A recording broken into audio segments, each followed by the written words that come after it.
Purulia Ramakrishna Mission Vidyapith Agriculture college তাদের প্রথম দফার যে অ্যাডমিশন হয়ে যাওয়ার পরে যে সমস্ত সিট খালি ছিল তার উপরে একটা স্পেশাল ড্রাইভ অর্থাৎ ফ্রেশ করে আর এক রাউন্ড হচ্ছে অ্যাডমিশনের জন্য একটা নোটিফিকেশন হয়েছিল এবং যে নোটিফিকেশনে বলা হয়েছিল যে 9th আগস্ট 2026 থেকে 16th আগস্ট 2026 এর মধ্যে ইন্টারেস্টেড ক্যান্ডিডেটরা অ্যাপ্লাই করতে পারে। সুতরাং তোমরা যারা ইন্টারেস্টেড ছিলে তারা অ্যাপ্লাই করেছো এবং অ্যাপ্লাই করার পরে তোমাদের একটা মেধা তালিকা বেরিয়ে গেছে। সেই তালিকাটা বেরিয়েছে 19th আগস্ট 2026। এই 19 তারিখে যে লিস্ট বেরিয়ে গেল সেখানে দেখা যাচ্ছে West Bengal Council of Higher Secondary Education তাদের জন্য 24 জনের নাম পাবলিশ হয়েছে, অর্থাৎ 24 জনই হয়তো ক্যান্ডিডেট অ্যাপ্লাই করেছিল।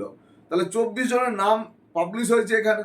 এছাড়াও হচ্ছে আদার বোর্ড যেটা রয়েছে সেই আদার বোর্ডের জন্য 6 জনের নাম পাবলিশ হয়েছে এবং ভোকেশনাল যেখানে সেখানে 3 জনের নাম পাবলিশ হয়েছে।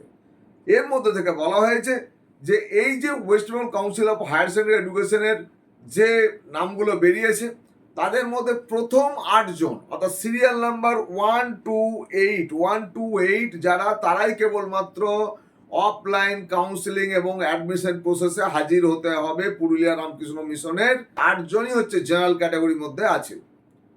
এরপরে বলা হয়েছে all SC ST candidate West Bengal Council of Higher Secondary Education থেকে যারা পাস করেছে তাদের সমস্ত এবং আদার বোর্ড যারা তারাও আইসিএসসি সিবিএসসি সব বোর্ড যারা আছে তাদের থেকেও সব ক্যান্ডিডেটরা তারা যাবে। তাদের এখানে বলা হয়েছে West Bengal Council of Higher Secondary Education যেমন সেখানে বলা হয়েছে যে এসসি দেখা যাচ্ছে 3 জনের নাম রয়েছে, এসটির 1 জনের নাম রয়েছে, আর ওবিসি কিন্তু 4 জনের নাম আছে কিন্তু ওবিসির কোনো উল্লেখ এখানে নেই, অর্থাৎ ওবিসি ক্যান্ডিডেটদের ওখানে হাজির হওয়ার জন্য বলা হয়নি। যদি এই সংক্রান্ত কোনো কারেকশন আসে ডেফিনেট তোমাদের সঙ্গে শেয়ার করব। নেক্সট হচ্ছে যে আদার বোর্ড সিবিএসসি আইসিএসসি সেখানে কে অ্যাটেন্ড করবে না, বলা হয়েছে অনলি সিরিয়াল নাম্বার 1 যে বোর্ড আলাদা করে যেটা বেরিয়েছে অনলি সিরিয়াল নাম্বার 1 বেরোবে। 6 জনের নাম বেরিয়েছে কিন্তু। আর ভোকেশনাল কোর্স থেকে যারা পাস করেছে তাদের বলা হয়েছে 3 জনের নাম পাবলিশ হয়েছে, তাদের সিরিয়াল নাম্বার 1 এবং সিরিয়াল নাম্বার 2 এই দুজনই হচ্ছে অ্যাটেন্ড করবে ওখানে। এখন কবে যাবে? এই যে অফলাইন যে কাউন্সিলিং এবং ভেরিফিকেশন হবে, অ্যাডমিশন প্রসেস কমপ্লিট হবে, সেটা হবে 25 আগস্ট 2026 11টা বেলা ফ্রম 11টা থেকে অনওয়ার্ড অ্যাট নিবেদিতা হল, কল্যাণ, অপোজিট রামকৃষ্ণ মিশন বিদ্যাপীঠ পুরুলিয়া। রামকৃষ্ণ মিশন বিদ্যাপীঠ পুরুলিয়ার জাস্ট অপোজিটে হচ্ছে কল্যাণ, সেখানে হচ্ছে নিবেদিতা হলে এই তোমাদের যে কাউন্সিলিং অফলাইন কাউন্সিলিং বা সেখানে হাজির হতে হবে, সেখানে গিয়ে ডকুমেন্ট ভেরিফিকেশন হবে এবং অ্যাডমিশন প্রসেস কমপ্লিট হবে। এখানে বলে যে সেকেন্ড রাউন্ড যদি অফলাইন কাউন্সিলিং অর্থাৎ এই যে তালিকা বেরিয়ে যারা অ্যাপ্লিকেন্ট ছিল এদের মধ্যে থেকে তাদের নাম বেরোলো এই 8 জন, কেউ গেল না, হয়তো সে বিসিকে বা ইউবিকে যদি পেয়ে গেছে গেল না, তাহলে আবার তো সিটটা খালি হয়ে যাবে। তাহলে যদি দরকার পড়ে তাহলে আবার কিন্তু 1 রাউন্ড কাউন্সিলিং হতে পারে, অফলাইন অ্যাডমিশন প্রসেস হতে পারে, তার জন্য কিন্তু আবার একটা নোটিফিকেশন বেরোবে। তাই তো বললাম চ্যানেলটাকে সাবস্ক্রাইব করে রাখার জন্য এবং বেল আইকনে ক্লিক করে নোটিফিকেশন অল করে রাখা। আর এই যে ভিডিও দেখার সঙ্গে সঙ্গে তোমাদের প্রত্যেকে বলবো যে একটা থামস আপ দেবে আর অবশ্যই একটা লাভ সাইনে ক্লিক করবেই। এবারে দেখো এখানে তাহলে আমরা ওয়েট করব যে কারা কারা অন্য কোথাও পেয়েছি কিনা, কিছুই জানি না আমরা, এখন এখানে অ্যাপ্লাই করেছিল অন্য কোথাও পেতেও পারে এর মধ্যে। তো সুতরাং সেটা যদি দরকার পড়ে তাহলে ওয়েবসাইটে আবার হচ্ছে নোটিফিকেশন আসবে। আর ক্লাস, এই যে ক্লাসের জন্য আগে ডেট ঘোষণা হয়ে গেছিল বিসিকেবির সঙ্গেই, যেমন 24 আগস্ট 2026 ক্লাস শুরু হওয়ার কথা ছিল, এটাও ডেফার্ড হয়ে গেল। ডেফার্ড হয়ে গিয়ে এটা ডেট হয়ে গেল 1 সেপ্টেম্বর 2026। 1 সেপ্টেম্বর 2026 গিয়ে এই ক্লাস শুরু হবে। বিশেষ কোনো কারণে এই ডেটও কিন্তু আবার চেঞ্জ হতে পারে। ধরো সিট ফুল হলো না, আবার সিটটাকে ফুল করার জন্য প্রসেস করতে হবে, সেক্ষেত্রে চেঞ্জ হলেও হতে পারে। তবে মোটামুটি ধরে নেওয়া যেতে পারে যে 1 সেপ্টেম্বর 2026 ফাইনালি ক্লাস শুরু হবে। এখন এই যে তোমরা এখানে যারা যাবে তাদের জন্য আবার কিছু ইনস্ট্রাকশন দেওয়া হয়েছে, একটা ডকুমেন্টের লিস্ট দেওয়া হয়েছে, নোটিশে পুরো দেখে নেবে। প্রত্যেকটি ডকুমেন্ট অরিজিনাল, তার সঙ্গে 1 সেট ফটোকপি বা জেরক্স যাকে বলো এবং সেলফ অ্যাটাস্টেড সেটা নিতে হবে। প্রথমেই বলা হয়েছে যে 2 copies of online application form. তোমরা যে অ্যাপ্লিকেশন করছো নিশ্চয়ই অ্যাপ্লিকেশনের পেজটা বের করেছো, সেই পেজটা 2টো কপি লাগবে। তাহলে 2টো কপি ওখানে তুমি একটা কিন্তু ফাইলে নিজের জন্য রাখবে, that is as a original. Age proof certificate কি লাগবে? বার্থ সার্টিফিকেট বা admit card of secondary examination যেটা দিতে পারবে। ফটোকপি অফ আপার বা এবিসি আইডি, আপার বা এবিসি আইডি নিশ্চয়ই জেনারেট করেছো ইতিমধ্যেই, যদি না করে থাকো এখনই করে নেবে, এই ভিডিও আমার চ্যানেলে রয়েছে, দেখে নাও কীভাবে করতে হবে। নেক্সট হচ্ছে candidate will be required to submit domicile certificate. Domicile certificate এটা হচ্ছে সবথেকে বড় ব্যাপার, যে এই যে এসডিও বা ডিস্ট্রিক্ট ম্যাজিস্ট্রেটের সাইন করা তোমাদের ডোমিসাইল সার্টিফিকেট পেয়েছো তো? যদি না পাও তাহলে কিন্তু অ্যাডমিশন প্রসেসে গন্ডগোল হতে পারে, সমস্যায় পড়তে পারো। এখন এখানে বলা হয়েছে যে photocopy of HS marksheet, HS মার্কশিটের ফটোকপি অফ জেরক্স দুদিক কি করবে। নেক্সট হচ্ছে photocopy of applicants Aadhaar card, তোমার আধার কার্ডের ফটোকপি লাগবে। School leaving certificate, transfer certificate, migrant certificate, character certificate issued by school or institution last attend, যে স্কুল থেকে তুমি পাস করেছো সেই স্কুলের থেকে তোমাকে তোমার যে সার্টিফিকেট দেওয়া হয়েছে, লিভিং সার্টিফিকেট দেওয়া হয়েছে, ক্যারেক্টার সার্টিফিকেট দেওয়া হয়েছে বা মাইগ্রেশন সার্টিফিকেট দেওয়া হয়েছে, সেগুলো সবই নিয়ে যেতে হবে। তার সঙ্গে কিন্তু এক কপি করে দু কপি করে অবশ্যই ফটোকপি করে নেবে। এক কপি করে নেবে এগুলো, ওগুলো দু কপি যেটা সব বলে দিয়েছে। Bank account detail, passbook, cancel check must have to be submitted.